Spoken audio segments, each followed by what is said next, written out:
Bonjour, bonsoir, et quel que soit le lieu où vous êtes sur la planète, je vous salue. Euh, Vous qui venez régulièrement pour cet échange, je vous salue également. Vous savez que c'est ce qu'on appelle chez moi, là où j'ai grandi, chez les Lari, c'est ce qu'on appelle le Mbongi. Et en fait, on est là, on se retrouve, on partage les événements, on partage aussi les nouvelles de la semaine. Et alors, c'est cela qui donne du sens, qui donne du relief, mais aussi qui nous fait avancer.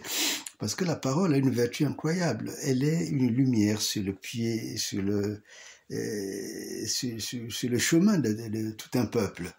Je ne sais pas combien viennent m'écouter, continuent à m'écouter, mais est-il que j'ai la conviction profonde que ceux qui m'ont écouté ont reçu une onction, ont reçu quelque chose qui leur permet de se lever, mais aussi de se mettre véritablement en ordre de combat et de bataille.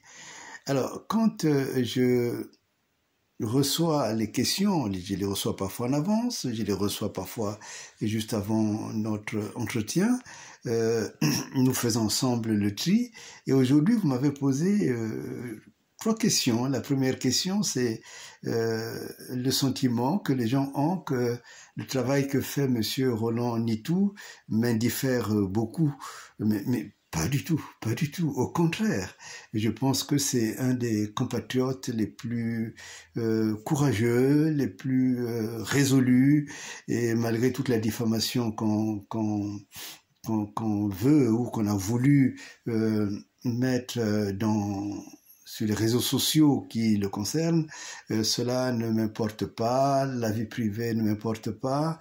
Ce qui m'importe, c'est tout le travail qu'il a fait. Et ce que je veux dire, c'est que le travail de Monsieur Roland Nitou va servir à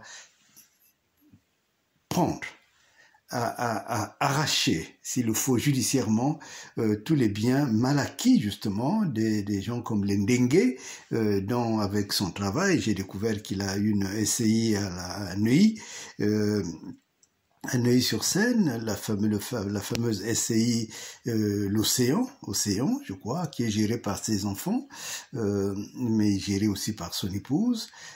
Ce criminel invétéré, et je sais qu'il a aussi, ça doit être dans le 80, en tout cas, un des départements de la région parisienne.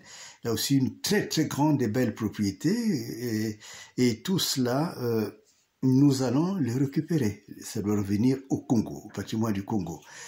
C'est là aussi que j'ai découvert, en écoutant, que Makosso, qui est ce frère du Bénin, qui, comme son mentor Sassou, aurait dû apporter une valeur ajoutée au Congo. Au contraire, il continue à salir l'image du Congo, puisque par lui aussi, par le travail de M. Nitou, j'ai appris qu'ils ont volé un véhicule qui leur était donné en location, mais au nom du Congo. Et donc, voilà, c'est pour dire, allez lui dire, et transmettez-lui, qu'il continue courageusement à faire ce travail-là. Je n'ai toujours pas l'occasion, parfois le temps, avec toutes mes excuses, d'écouter ces vidéos, parce que beaucoup de choses, beaucoup d'activités m'attirent ailleurs, mais je continue vraiment à l'encourager. Donc voilà, saluez-le de ma part. En ce qui concerne le travail, l'autre question que vous me posez, c'est celle qui concerne cette sorte de haine qui s'est déversée, qui continue à se déverser, des gens qui considèrent que le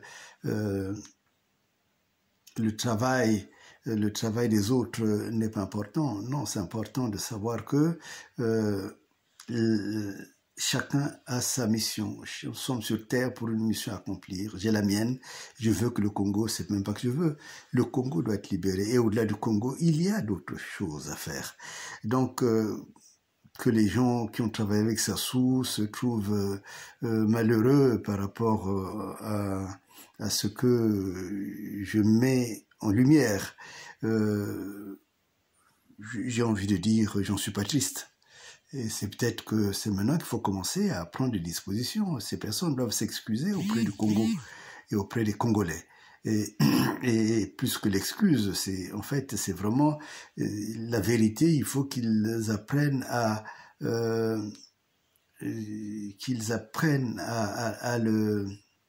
qu'on appelle la vérité, qu'ils apprennent à en vivre.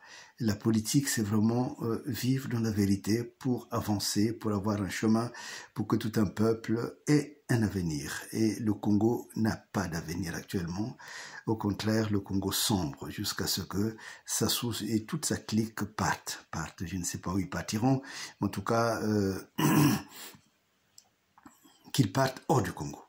En ce qui concerne la troisième question, qui est même pas une question, c'est un constat. Vous constatez que de tous les politiques, je suis de ceux qui accordent à la culture, à la chanson, une place importante. Mais en fait, parce que les autres ne sont pas véritablement des politiques.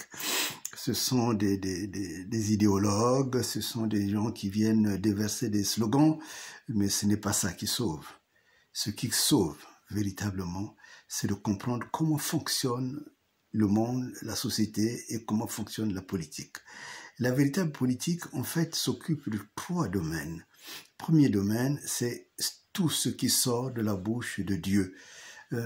Tout ce qui sort de la bouche de Dieu. C'est pour cela que, dès le début, nous avons commencé à parler de la parole de Dieu. Dire que Dieu est politique. Dire que croire en Dieu ne t'exclut pas du champ politique.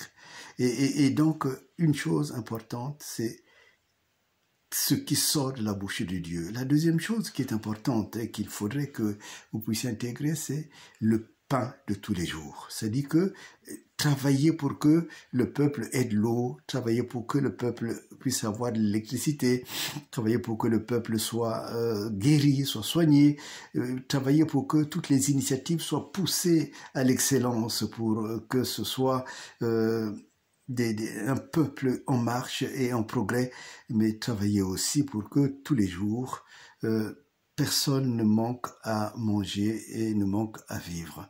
Donc, ça, c'est le deuxième point. Mais le troisième point, c'est aussi mettre en valeur de tout ce qui sort de l'homme, tout ce qui sort de la bouche de l'homme. Et c'est en ça que le chant est important. Parce que chacun de nous, chaque matin, chaque jour, il y a un refrain qui nous accompagne. C'est que c'est important. Et c'est pour cela que quand je regarde l'évolution de mon peuple, je fais attention à tout ce qui se met en place. La dernière fois, vous avez parlé de Boukoulou, et parce que c'est vraiment une très belle œuvre. Aujourd'hui, je peux vous parler de Madame Nestelia Forest. C'est une artiste accomplie. Et il faudrait lui donner tous les moyens pour qu'elle soit reconnue internationalement. Et je sais qu'elle l'est déjà. Mais vraiment, j'ai beaucoup d'attention. J'ai regardé, vous savez, quand je m'intéresse à un sujet ou à un personnage, je suis chercheur. Donc j'ai regardé dans les réseaux, dans tout ce qu'elle a pu faire comme déclaration. Et je le trouve d'une cohérence absolue, mais par-delà la cohérence, c'est une beauté d'art qui est formidable. Et vraiment, je souhaite qu'elle continue son chemin.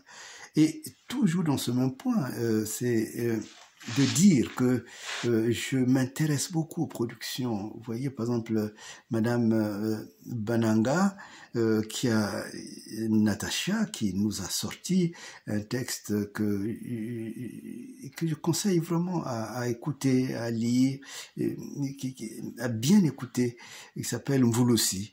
Et ce texte, d'ailleurs, je vais le proposer comme étant un peuple de supplication, un chant de supplication de Dieu, comme dans l'Ancien Temps, comme dans Exode 3, 7 jusqu'à 10, où Dieu a été touché dans son cœur. Et par Mvouloussi, nous pouvons toucher Dieu. Et nous avons besoin que Dieu descende pour combattre pour nous sauver. Voilà pour ce matin, c'est Mbongi, et je vous souhaite une bonne semaine. Merci.